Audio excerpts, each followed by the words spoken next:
Mistletoe and Menopause, Hot Flash Homicides 3 by Addison Moore. Chapter 1.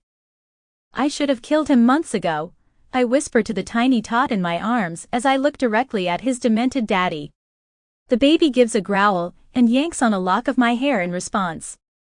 Hey, ouch, I tell him. I was just kidding about that whole homicide thing. Mostly. It's December in Glimmerspell, and the entire town is a titter as it gets ready to gather en masse, right here at Grimshaw Manor, which has served as this cozy little town's historical society for nearly a century. I'm rather new to Glimmerspell myself, seeing that I've only lived here for less than a year, but I was told that roughly 7 years ago Grimshaw Manor was in desperate need of repairs, and it's been closed for remodeling ever since. And from what I hear, the fiscal impact was felt by all. Who knew tourists flocked in by the hundreds just to roam these haunted halls?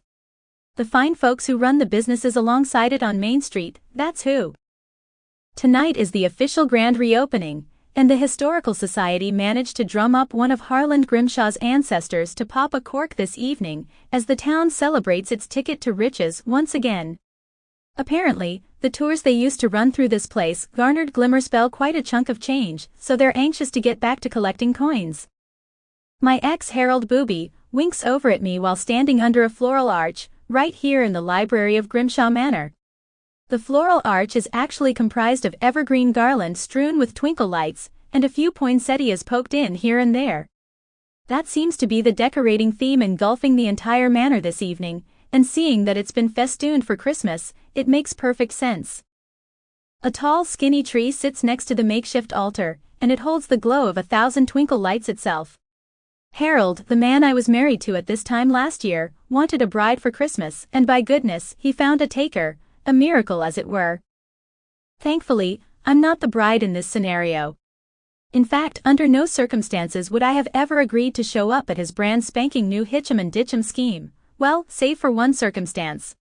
Harold was a holdout on the last thing we needed to come to an agreement on before our divorce was final, and that was the sale of our old home. Surprisingly, he gave me what I asked for when it came to the business we ran together, Harold's Hardware, recently renamed Harry and Cherry's Wood Goods. But that's another story.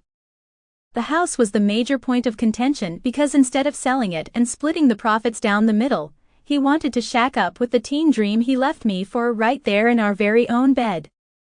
Okay, so Charlene is in her early 20s, same difference if you ask me. I haven't been in my 20s in over 20 years, and neither has Harold, but that numeric little detail didn't stop him from mining the playground. They met through an Sample complete. Ready to continue?